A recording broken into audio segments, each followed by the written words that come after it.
కార్తీక పురాణం 2వ అధ్యాయం. కార్తీక సోమవారం వ్రతము కలుగు సత్ఫలితాలు. ఓ జనక మహారాజా, కార్తీక మహత్యమును వినుట వలన మనోవాక్యము వల్ల చేయబడిన పాపమొత్తము నశించును. కార్తీక మాసమందు శివప్రీతిగా సోమవార వ్రతము చేయువాడు కైలాసము పొందును. కార్తీక సోమవారం నాడు స్నానము కానీ, దానము కానీ, జపము కానీ చేసిన వారు 1000 అశ్వమేధ యాగాలు చేయుట వలన కలుగు ఫలము పొందురు. కార్తీక మాసమందు ఉపవాసం, ఏకభుక్తము, రాత్రి భోజనము, ఆయాచిత భోజనము, స్నానము, తిలదానము 6 ఉపవాస సమానములు. శక్తి గలవారు ఉపవాసం చెయ్యవలెను. శక్తి లేనివారు రాత్రి భోజన నియమము చేయవలెను. అందుకు శక్తి లేనివారు ఛాయానక్తమును సూర్యాస్తమయ సమయమున భోజనం చేయవలెను. అందుకును శక్తి లేనివారు బ్రాహ్మణును భోజనానికి పిలిచి వారితో కలిసి పగలే భోజనం చేయగలను. స్త్రీ పురుషులెవరైనా కార్తీక సోమవారం నాడు యథావిధిగా ఉపవాసం చేసి శివపూజ చేసిన శివలోకం పొందును. స్త్రీ పురుషులెవరైనా కార్తీక సోమవారం ఉపవాసం ఉండి రాత్రి నక్షత్రములను చూచిన పిమ్మట భోజనం చేసిన వారి పాపాలన్నీ నశించును. కార్తీక సోమవారం నాడు శివలింగానికి అభిషేకము, పూజను చేసి రాత్రి భోజనం చేయువారు శివునికి ఇష్టులవుదురు. ఇందుకు సంబంధించిన కథ ఒకటి ఉంది, చెప్తాను వినుము. కాశ్మీరు దేశంలో ఒక పురోహితుడున్నాడు. అతనికి స్వాతంత్ర్య నిష్ఠురియను కూతురుండెను. ఆమె చాలా అందమైనది. దాని దుష్ట ప్రవర్తన అసహ్యపడి అత్తమామలు, తల్లిదండ్రులు ఇంటి నుండి వెళ్ళగొట్టిరి. స్వతంత్ర నిష్ఠురి భర్త మిత్రశర్మ. అతడు సౌరాష్ట్ర దేశస్థుడు. వేదాంగ పురోహితుడు, సదాచారుడు, సత్యము తప్పనివాడు. భర్త ఇన్ని సద్గుణాలు కలిగిన వాడైనా స్వాతంత్ర్య నిష్ఠురి అతన్ని నిత్యము తిట్టి కొట్టి బాధించేది. ఇట్లు భార్య వలన అనేక కష్టాలు పడుతున్న మిత్రశర్మ గృహస్థ ధర్మంపై గల కోరిక వల్ల భార్యను విడవలేక ఆమెతో కాపురం చేయుచుండెను.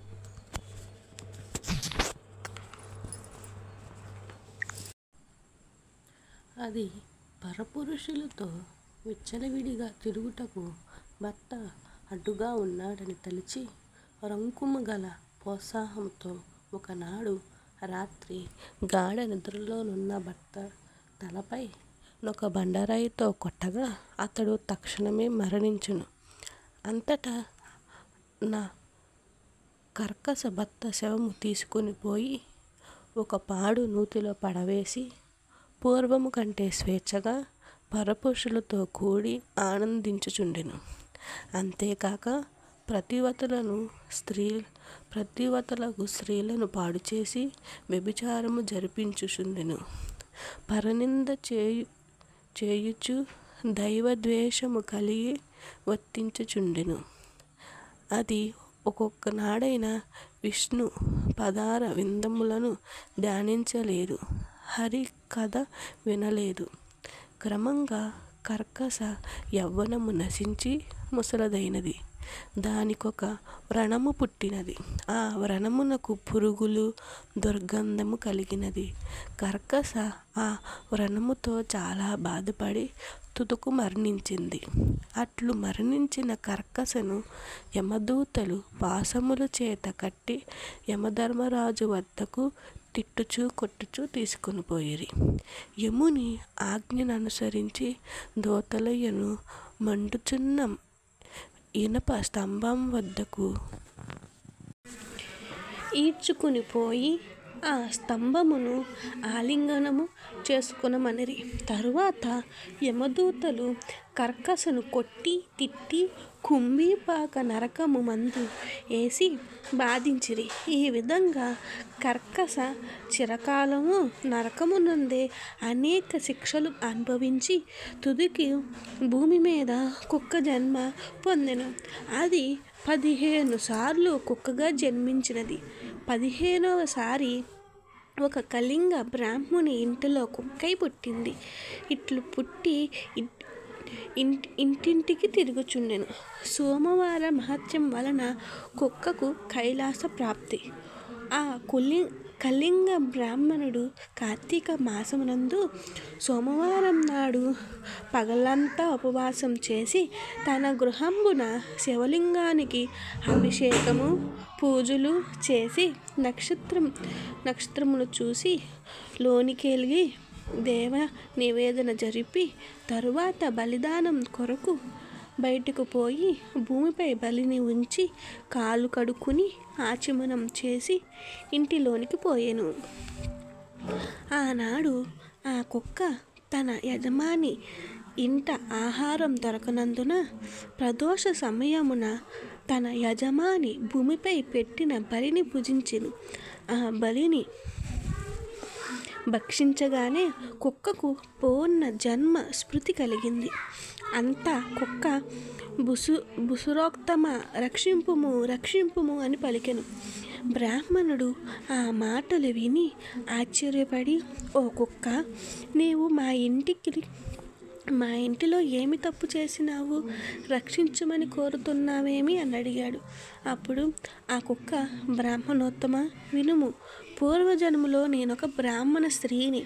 అనేక పాపాలను ఆచరించితిని. జరినిని వర్ణ శంకరము చేసిన కొలతను. అందువలన నరకము పొంది యమదూతలచే అనేక విధములు బాధించబడి భూమిపై 15 సార్లు కుక్కగా పుట్టి తిని తుదకు ఇప్పుడు నాకీ జాతి స్మరణ కలిగినది. ఇది ఎట్లు కలిగినదో తెలుపుము అనెను. బ్రాహ్మణుడ కుక్క మాటలు విని దివ్యదృష్టితో చూసి జరిగిన విషయము గ్రహించి, ఓ శ్వాసమా, నేను కార్తీక సోమవారం నేని దినము ప్రదోష సమయం వరకు భుజించక నేను భూమిపై పెట్టిన బలిని భుజించినావు కనుక నీకు జాతి స్మృతి కలిగినది అని చెప్పగా, స్వామి, నాకు ఈ కుక్క జన్మ తొలగి మోక్షం ఎట్లు కలుగుతుందో తెలుపుము అని ప్రార్థించింది. ఆ బ్రాహ్మణోత్మనుడు జారిపడి తన కార్తీక సోమవారంలో చేసిన పుణ్యము ఆ కుక్కకు ధారపోసెను. అట్లు బ్రాహ్మణుచే కార్తీక సోమవార పుణ్యము పొందిన కుక్క తక్షము దేహము వదిలి గొప్ప తేజస్సు గలదై అమూల్యమైన వస్త్ర ఆవరణాలతో అలంకరింపబడి దివ్య కాంతంగా మారి తన పితృలతో కూడా కైలాసానికి వెళ్ళి అచ్చట ఆనందించి ఉండెను. కనుక సోమవార వ్రతం ఎల్లరూ చేయదగినది. కనుక జనక మహారాజా, పుణ్యప్రదమైన కార్తీక సోమవార వ్రతం ఆచరించము అని పలికి తిరిగి వశిష్ఠుడిట్లు చెప్పెను.